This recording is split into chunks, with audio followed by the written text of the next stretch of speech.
So evolution or revolution? Thank you for those of you who got up early today. It is very, very early here. I hopefully that you're going to enjoy this session. This is where I was born. This is Scotland, and this is a place called Glenfinnan, and you can see the raising of the clans as a pillar at the end of the loch. This is where I was born, and when I was out in the valleys playing with my rugby ball or running around with my friends, my mother always used to say that there used to live a dragon above the hills. With hindsight, I realized what it was, that she just didn't want us climbing over the hills and going too far away.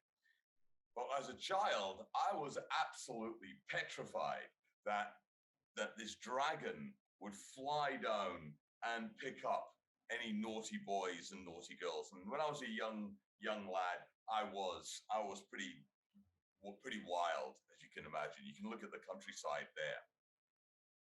That's not my house, by the way. In the middle, that's the great estate. So if I had done something naughty, I'd look up the hills with half an eye to wait to see if the dragon was about to fly down. This is before Game of Thrones, by the way. As time progressed, I realized that with a degree of horror, that as a project manager, as a product owner, as an individual that was delivering projects into the front line, I would have half an eye on the mountains or on the door to see if someone from governance or compliance was going to come in. Because I knew if someone from governance or compliance came into my project and we were halfway through, then basically with a swish of their pen, they could stop us. They had that ability. That's a frightening position to be in. And people avoid pain. It's a very natural thing to do. It's a very natural thing to avoid pain. And therefore, seeing the perception of governance compliance being painful, you generally avoid that. And you'll find that when you go on site. People will avoid the governance thing. They're like, oh, I hope I can get underneath the radar. The result being, of course, that when we actually go live with our product to get some of that juicy feedback, suddenly it's like a whack. We hit a brick wall. Compliance does come through that door. They come very strong-handedly for very, very good reason. And I'll be going through that with you. What we're looking to do, therefore, today is I'm going to give you three things.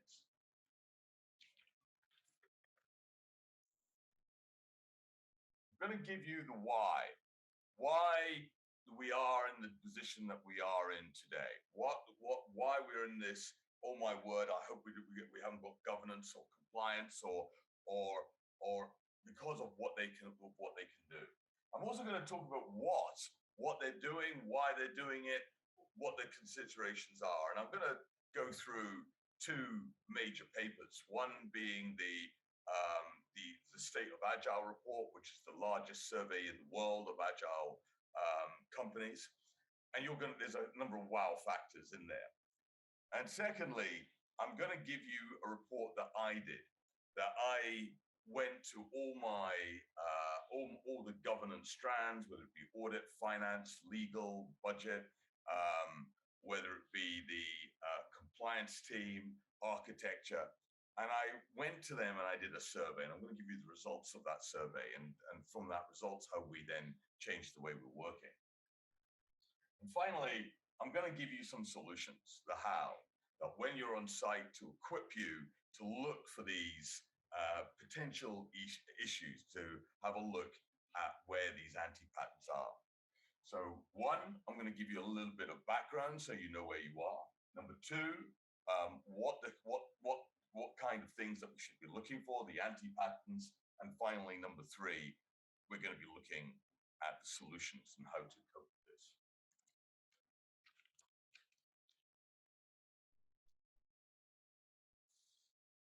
As a leader, and you are a leader, Whenever you go on site, you are considered to be a leader. You are a leader in terms of influence. You're a servant leader in the sense of making sure that the organization understands what your role is. How do you deliver value? You're going to be helping individuals, not only the organization, but individuals who are leaders within your ecosystem. You're going to be helping teams, you're going to be helping projects, and I'm looking for a little bit of helping yourself. So you are a servant leader. In the discussions that we've had in the lead up of these Feed the Mind talks, is that you're not I'm going to appoint you leader. Sometimes that does happen, but very rarely within the in-house, you're still wearing the badge of a consultant. What you are frequently doing is helping others make better decisions, helping others getting that project over the line. Whether that project, by the way, is a document, whether it is a service, whether it is an IT website, whether it's an efficiency gain, whatever that is, you're there to help them. So let's kick off with a few areas just to sort of get a baseline and a state of where we are. Whenever we hear governance, this is what many of us think. We're a little bit nervous, we're a little bit scared. The reality is that we have to get our projects over the line. And often I've heard people much wiser than myself talking about the bridge. And the bridge is from the idea that we have that's going to give us a return on investment to actually getting that return on investment is time. And the quicker I can cross the bridge, then the quicker I'm going to get my return on investment. That return on investment can generally be three things. Number one, it can be money. Obviously, I got my product is in place. My customer can see my product, touch my product, and they often they'll give me money back. It can also be, feedback. Stu, we love your product. This bit is a wonderful product. This bit sucks. Okay, thank you. They can give me, I can get an efficiency gain as a return on investment. And that efficiency gain has got to be being used so that instead of 10 hours, it can be 10 minutes. The third thing is keeping the doors open. And this is where often governance and compliance projects that are, as opposed to just being akin to governance and compliance, sit. So in other words, making sure that we adhere to regulation, making sure that we are in line with the Royal Commission. If I was a restaurant, the regulation perhaps would be a hygiene, making sure that we're adhering to hygiene standards. That's often very common. So basically what I'm looking for is I need to get my project, my document, my service needs to be in the hands of my customer, because if it's in the hands of my customer, or I'm going to get that beautiful, glorious feedback.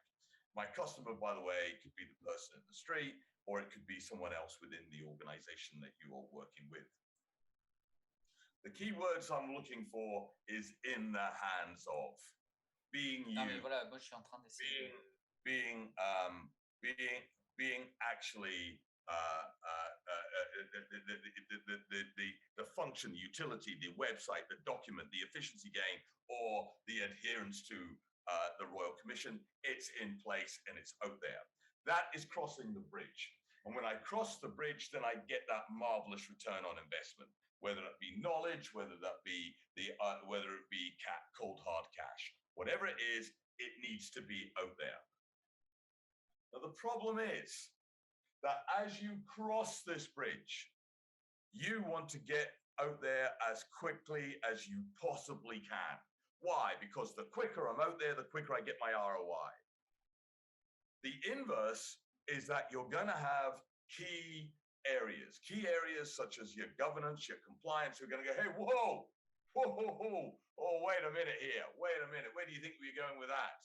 And quite rightly, they're going to say, I'm not going to let you go. I'm not going to let you cross this bridge into the world of product, because you might actually be a bit of a time bomb. You might actually be catastrophic to my reputation. You might not have done the due diligence. You might not have done the appropriate testing. And in which case, when you go out there, you're going to leave us, as the Chinese say, with egg on our face. You're going to destroy our reputation. You've got the share damage. So delivery creates the outcomes. I get to keep the efficiency. I get the sales. I keep the lights on. I want to get out there. But reckless delivery means that what I get is I actually get a disaster. And that disaster can be the loss of customers. I can't believe you gave me this. The share price plummets, the reputation damage, the legal issues, the compensation. The cupboard is full of companies that went out too rapidly. They didn't do the due diligence. The Galaxy phone with a battery kept on exploding. Had absolutely horrendous. The situation in Australia here, where we had where the government, the system collapsed during the election. We've got people to pay 1.9 billion US fine, money laundering. Banks faced 2 billion credit card scandal because they hadn't. What they had done is that they'd let their client information be seen by others, and fiasco, meltdown, the impact and the aftermath of what's out there. Customers being compensated to an unlimited fashion. So we've almost got like what I like to think of a goalkeeper. Governance is enormously important. Audit, compliance, legal, testing, risk, finance, architecture. Huge people, huge institutions that stand as a goalkeeper to make sure that they are there protecting our reputation, protecting our share price, protecting the organization for the future. So their goal number one is ensuring we execute the right projects. Goal number two is ensuring the delivery works and is compliant. That's our goal. The IT governance, or the governance people, is going to be your goalie, making sure that we don't blow up. And the reason being is the Dorsey report came out and said that 50 to 80% of all projects that go out the door,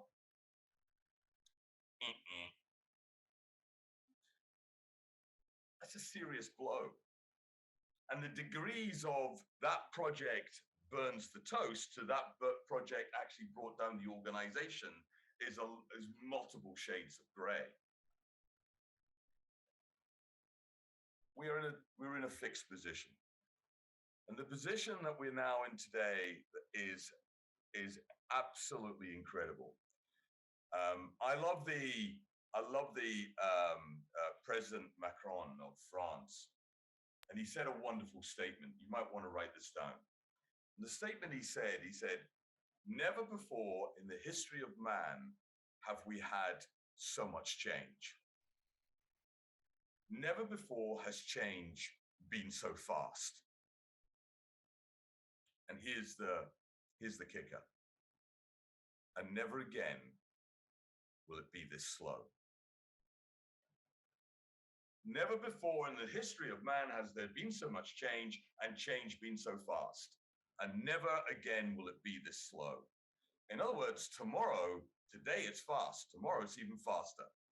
And to be able to cope with all that change and to get it out the door because of the competitive advantage or to remove a competitive disadvantage is what we're all about. We want to get our product out the door. And the poor governance and compliance teams are going, whoa, what is this? It's like putting your mouth over a fire hose.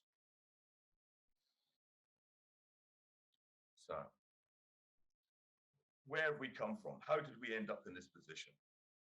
We ended up in this position because, quite simply, we had a fundamental problem. And with hindsight, it's actually embarrassing. We actually believed since 1950 that waterfall was the way to go, that you do these great big huge projects, but the projects kept on failing. And so the teams over the years sat down, and wise people sat in rooms going, why do you think why we've got governance, we've got compliance, we're making sure that the project adheres to all our standards, why are they failing? Is it the way that we're delivering? In other words, waterfall, great big enormous elephants after a period of 9 months? Or is it because that we have not enough governance? Can anyone guess what they decided to do? Do you change the way you're working, or do you add more governance? More governance. They incredulously actually said, we need more governance, we need more meetings, we need more documents, we need more process control, we need more, we need start gates where we get people up and they've got to meet a certain number of criteria. I lived through this. So, do you have plan A, what's what we were doing with governance, or do you have plan B, which is that you have more governance, more of the same? And the answer was that we are going to have more governance. So over 50 years, so what am I talking about? 1950, it's over 70 years, we've had compliance, risk, audit, legal, architecture become towers. And this is a true story that when I was working for a major organization, 1 in 13 people of the 245,000 people we had working for us was in a governance-related area. 1 in 13 people. And if you've got 1 in 13 people and I've got your name on your chest is governance, compliance, and I'm going to check on you, guess what I'm going to do? I'm going to check on you.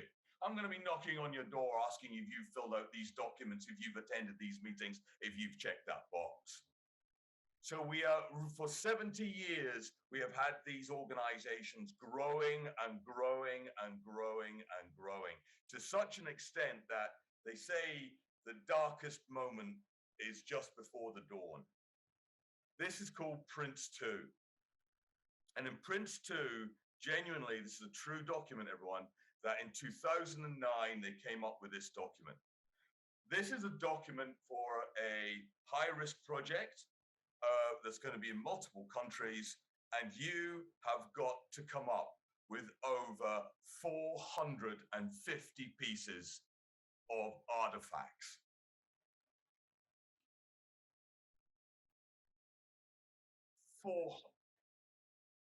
Crazy days.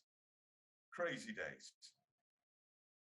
But their legacy exists today. The legacy exists today, even though that we have changed. I drew this very, very roughly, so I apologize for the quality of the drawing.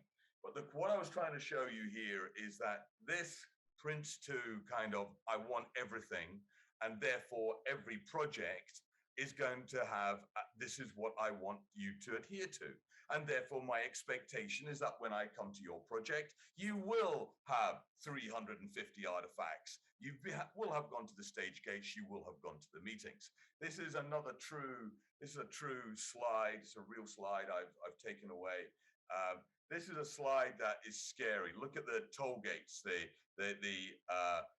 additional meetings that you had to take place. I love this. This is from Jim Highsmith. You might want to write this down. It's less risk mitigation, but more artifact generation, giving the illusion of safety. I remember being at a major fund manager in Scotland, and a gentleman came in and said, have you done all the testing that is part of the requirements for us to allow you to go to the next level? Have you got all the tests? And I said, yes, I do. And I showed him a wall of lever arch files, each one of them stuffed with a manual test. And he did this. Excellent. Tick. And walked off. Perhaps the question should have been is, have you actually tested it? Have you used this testing? And if you had asked that question, the answer was No. It would have taken me 3 weeks and cost me nearly $200,000 to run the test. And I don't have 3 weeks and I don't have $200,000. So therefore I didn't do the test. Because I didn't do the test, the quality was going down. Because the low quality, it explodes when it gets into the product world. Hence, we need more testing. So teams, we're in a serious situation. We've got an illusion, we've almost got a safety blanket around us that believes that additional artifacts equals, we've got safety, and it's wrong. Because what we're happening now is that we've got a shift. And what we're not doing big waterfall projects anymore. What we're doing is that we're doing delivery, incremental delivery, small delivery. We're using Agile, we're using one of the Agile frameworks, probably most commonly Scrum. And what we're doing is that we want to get out there as fast as we can.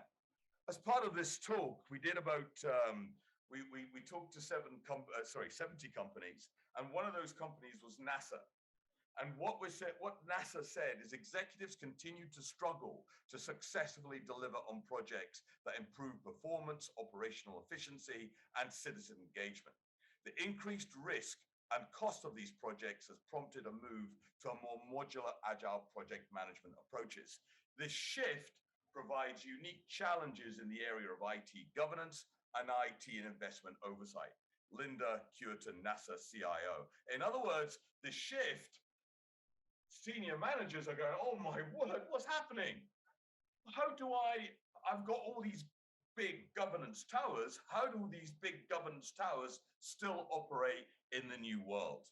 And that new world is small. Get it out, get the feedback, make changes, get it out, get the feedback, making changes, crisscrossing backwards and forwards over the bridge to get the ROI, on getting that understanding, getting that knowledge, making sure that my product is safer, more relevant, got higher value, and adheres to one of the key principles of Agile, which is why it exists and why it was developed, which is to reduce the risk. In letters of 500 feet high in fire, the reason why Agile exists is to reduce the risk in our projects. And for those of you who've been on my courses, so Sam's courses, you know all the background to that statement. So our purpose, our raison d'etre, our reason to being is to reduce the risk. And I can reduce the risk by getting it out there to get the feedback to understand what's working. I now have this clash. I have got the governance compliance teams who are going, I need you to have all this list. In other words, we're still working with the mentality of 1950. So we're working in a new way. And what Jim Rankin, FedEx CIO, said, for all the right reasons for which they were built, IT governance teams and organizational teams are no longer just keeping companies safe, they are also putting them at risk. We have to change. An amazing statement. So we've got change, we've got simplify, remove duplication, reduce excess meetings, etc. But because of these towers exist, it's like doing open heart surgery. Can you imagine? You go to your senior leadership. You're on board, and you tell them that they've got to dismantle these towers of audit, governance, and have them working in a different way. They're going to go, I don't know who you are, but leave my office. These are the goalkeepers that are keeping us safe. And that mentality, that right mentality, means that changing the governance means that, are you crazy? We therefore need something. We need something that's going to act as a stimulant. And we've had it, and we're getting it. And that is the two key areas are you've got incumbents, people who are there today, and we've got people who are the disruptors. And the disruptors can be an organization, but it can also be an event. And one of the biggest events that's come off recently is COVID. So we've got the disruptors, and the disruptors are the team, the people in their garage, the small company coming up, ad text, the retail text, the green text. I don't even know what a mad tech is. I must look it up. Travel text. Two companies, the incumbents and disruptors. No presentation is complete without Jeff Bezos. Your margin is my opportunity. So you've now got everybody working in a garage. They can get access to the World Wide Web. You can get your company up and running very, very quickly. Now, I took this in. These were companies, 1,027 fintech companies created in 3 months. Wow. In 3 months. Every 3 months, there's a fintech company getting out there, chasing, looking for the earnings, looking for your company's profit. Things that took us 3 months take them 3 hours. Why does it take us 3 months? Well, when we cross the bridge, I've got to go through governance, I've got to do compliance, I've got to make sure my documents are in place. It takes them 3 hours. Because it takes them 3 hours, I'm getting all this wonderful juicy, I'm getting market share. I'm killing you. I'm killing you. I'm like a speedboat while you're an oil tanker. And the reason being is I can get it out quickly. And by getting it out quickly, I'm also reducing risk. Whoa. This is revolutionary. So, things have got to change. PwC, in 2017, you said 24% of revenue loss is going to happen unless companies change. It's change or stagnate, keep moving or die. But talking about this is like a revolution. It's like we can't change the way we've been working, but we have to. I've done some sketches here. And the sketches is that the number one, that the governance team all are attacking the project. I've tried to show the project here with each one looking for it. Now, let me give you a true example.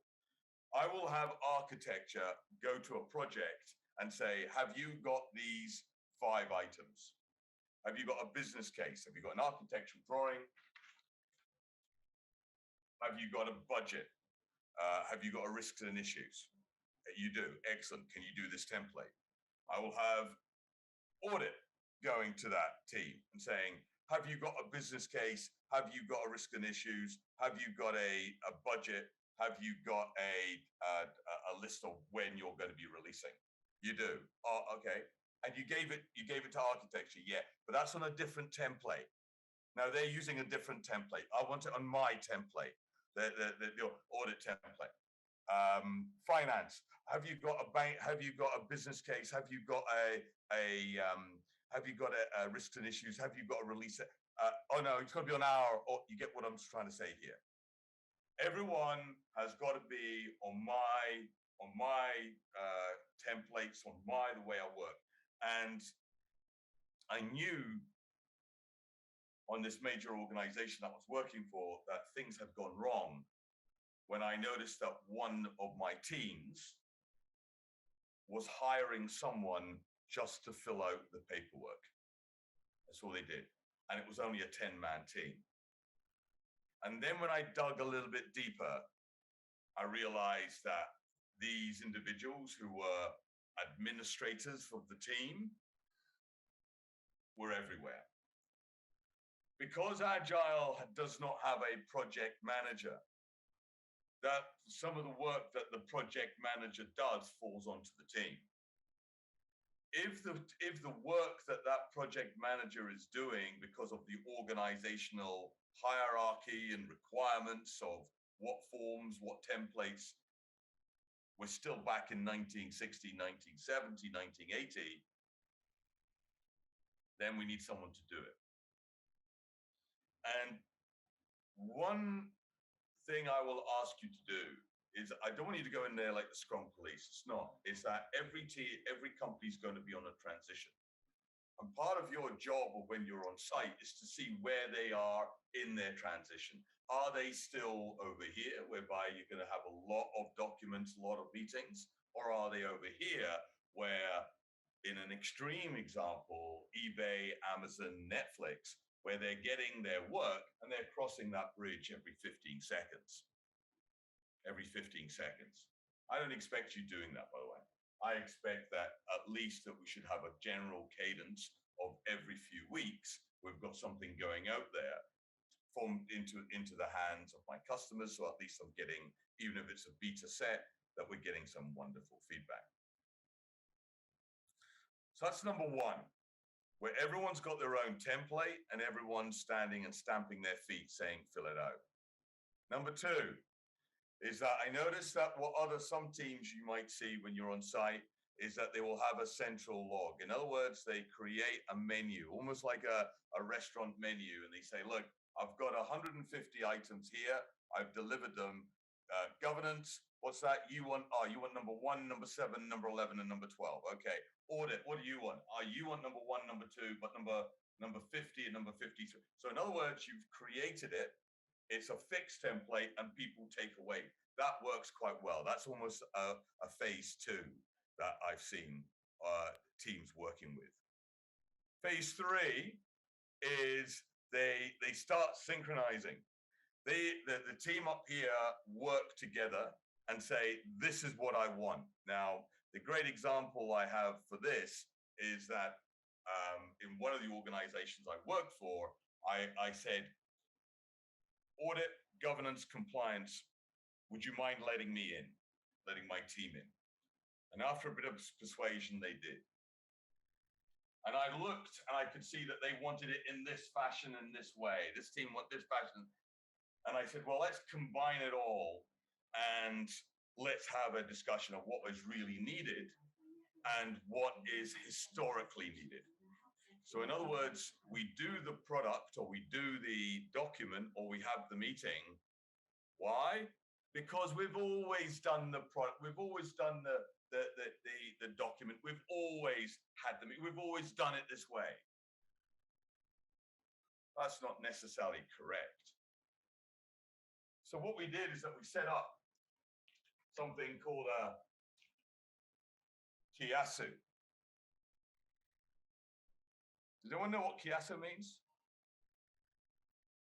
Kiyasu is a process that we had a process judge, that we took every meeting, that every project was expected to do and every document, every stage gate. And what would happen is that there would be a senior individual and we'd have someone from compliance, governance, audit, finance, etc., architecture, and would have a representative of some of the teams. And we would say, do we really need this? Is this not duplicated by this document or that meeting? And so by having a process judge, by having kiyasu, we actually reduced the number of documents, meetings, etc., from 120 for every project to 20. And even then, I think that was too high. So once you've got the figures and bringing it down, suddenly we're more efficient, we're more effective. We're using our resources not as a safety blanket, but actually getting our product out there. So that's a level 3 is a very interesting step. Level 4, however, is where you need to be. And what level 4 is that governance is part of the DNA of your project. And what we started doing is that you started to bring in governance nice and early. Architecture, almost day 3. Give us a structure, rough structure of what we're planning to do. If it's a service, what's the service going to look like? What are the kind of things that we can do and what are the kind of things that we can't do? Who do we need to go to? So in other words, governance in all its frames is part of your project from day 1. It's not an addendum. It's not something that a wall you have to climb over. It's part of the product from day 1. And if you can do that, now you've got frictionless delivery. And what we started doing is that we started saying, hey, can we automate any of these regulations? Can we automate anything that says, hey, Because of this, in other words, you might be taking a product to the USA, it sends up a flag. If you're not, then perhaps I don't need to do that document. I don't need to attend that meeting. When we reach that stage, wow. Now, it didn't happen across the whole of the organization. It happened in pockets. But what we're seeing was that other pockets were saying, hey, what are they doing over there? How come these guys are able to get the product over the bridge to get the ROI, the beautiful feedback, quicker than we can, and yet we work for the same organization? Oh, they're doing that, are they? They're working in an agile way, working with Scrum. They've got embedded resources, that those resources are engaged at the appropriate time. And therefore, when we have to cross the bridge, it's not a three-ring circus. It's a green light. We know who you are. Come on over. So we're seeing a revolution. We're seeing a change of thinking, but we're also seeing an evolution of the way that people deliver the projects in future. Don't be afraid to take a big jump. You can't cross a chasm in small jumps. I don't know if that's true. I think it is. In some areas, as a consultant, you will be making a big leap. In others, you might need to go through level 1, 2, 3, and 4 before you get to the end. So what does it look like? I've tried to come up with a bit of a cookbook for you, just a few tips, tricks, and traps to keep you aware. The first is I want you to have empathy. And the reason I would like you to have empathy is that I want you to say right now that, let's say that your senior leader in the organization is 50, for the sake of argument. 50, maybe 60.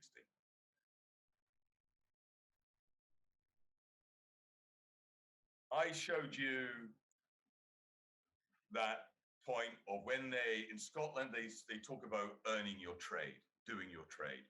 And you're earning your trade, the most influential time is from when you're about 20 to 30. There you're learning how to turn up. You're learning how to be a professional. You've just finished university. It's learning your trade, learning the way to work. And it's very hands-on. Over time, you get promoted. Over time, you get promoted. And the theory that I want to give you is empathy.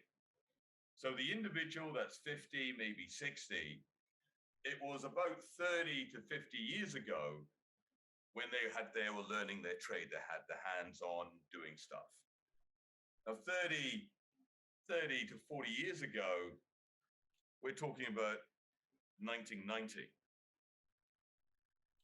Perhaps one of the worst times, very waterfall, very heavy, very documented, very business meeting. And that's what they grew up with. That's what the oxygen they were breathing was. So you may have senior leaders who are quite comfortable with lots of meetings and lots of documents and waterfall. So you need empathy. You need to find your why of change. You need to sympathize. You need to understand that that individual today may be leading, but 30 years ago, they were down here. You need to start building trust. Trust is essential. Some of the teams are going to think that you're trying to hoodwink them, that you're trying to cheat them, that you're trying to get away with not doing the document, rather than just working in a better way. You're going to have to look at becoming part of the DNA of the program, as I said to you. We've got to look at automation. If you are, and I know many of you are going to be on site, look, if someone says to you, I think you should be looking at DevOps, I want you to give them a big hug. Automated testing. What we were able to do with some of the governance teams is that they were short of time as well. That if they had 100 checks that they've got to do on a project, we were able to automate 50 of them.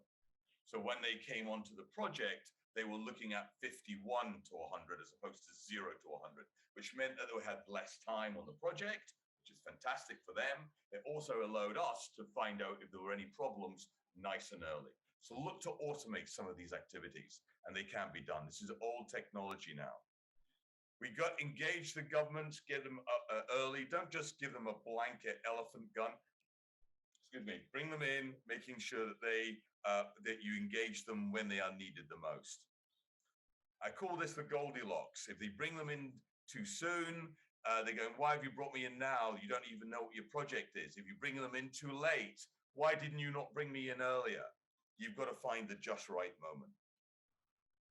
The circles of inspection and adaptation. Keep your teams, keep your governance empowered. Let them see what you're doing. Be open. One of the key things that we talk about in Scrum is the transparency, allowing inspection, allowing adaptation. Let's move on to the future. So let's move on to the how. And if you've been waiting, if you want to start writing down or take a picture of the screen, it's coming up. So what's the future hold? The future hold, if I had a crystal ball, is I believe these are things that are going to happen. Number one is that, do we believe that there's going to be more governance or less governance in the future? And the answer is more governance. There's going to be more. We're changing faster than at any other time. These teams are going to grow. There's going to be more royal commissions, more legislation that's going to be. So we need to change the way that we're working. We're going to have more governance. I need to be able to handle that increased level of governance in a better way. We call it the silver thread. It's strong, but it's thin. So we're going to have more governance in the future. Get ready. We're saying, I love this from Fred Tyrrell.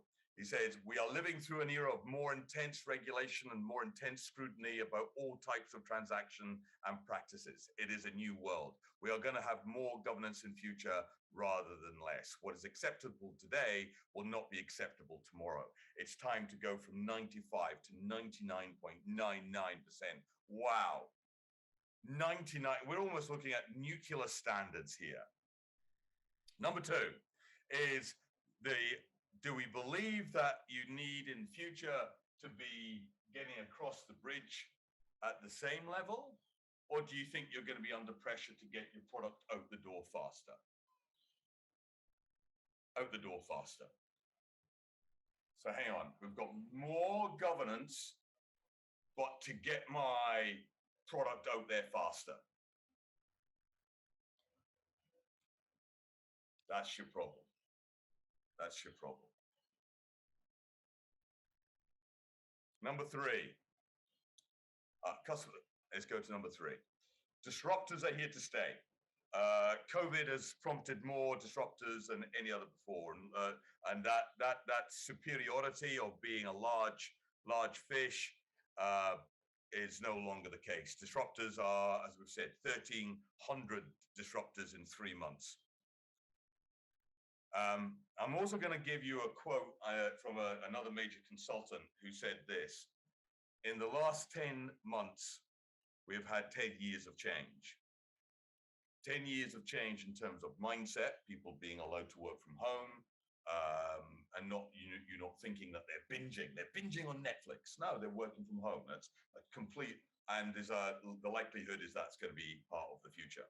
Number two is that the technology, what's happened with Zoom, Miro, I should say, what's happened with MS Teams, the evolution of being able to work. 10 years change in 10 months. Incredible. DevOps. DevOps will become the new normal. Get used to it. If you want to give yourself go and learn a little bit about DevOps. It will really stand you in very, very good stead. At least understand what it means. Number five, the companies that we know here today will not be here tomorrow. For those of you for those companies who don't change, in other words, they're not able to cross the bridge compliant. So I need to use Agile to get across the bridge with a high degree of safety, reducing risk, and to get the ROI. It's the only way I can deliver now. If I've got a company that I'm working with that is in the old ways of great big heavy documents with great big heavy, slowly, they're going to wilt. like flowers on the. They're gonna slowly die. Some of them are going to go to the business. Some of them are going to be taken over. Gartner said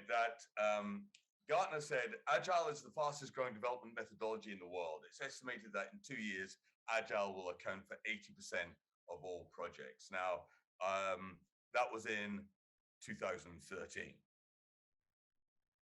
If there's one thing I can tell you, it's definitely not that 80% of all projects are now Agile. I think they're getting close, but they're certainly not. So my question to you then is why? And the report that comes out, the State of Agile that I promised to give you is, what are the challenges that most companies, I'd take a picture of this if I was you, company philosophy or culture, not at odds with core values. In other words, I don't believe what we're doing. I don't think it's going to be working. Lack of management support, general organization resistance to change, pervasiveness of traditional development, regulatory compliance and governance. I'd argue that the regulatory compliance and governance, yes, it's 15, but imbued in part of the DNA of some of these is exactly that, the scared of change. So what do I believe? I believe that Agile is about to go up a couple of gears. I think we are going to see that change. I think that COVID is the blockers that are stopping us from traveling now are going to get removed. I think we've got these Ferraris. I think we're using Agile as a wonderful way of development. It's not faultless. Of course, it's hard to do, but I see that some of the obstacles that we had in the in the past, are going to be removed. Why? Well, if I don't remove them, I'm not going to be competitive. I'm not going to be able to adapt to all this change. And I want to be competitive. And I want to be able to deliver value at the front door. And that means I've got to change the way I'm working. And that's been accelerated by COVID. It's been accelerated by the 2-man and a dog in a garage that's been nipping my head in on the edges, but suddenly are now beginning to become a little bit more mainstream. I think Tyro is an excellent example of that.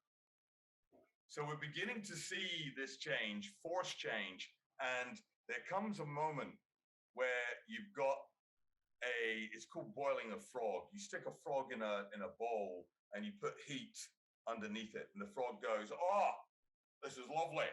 It's a Scottish frog. "This is delightful."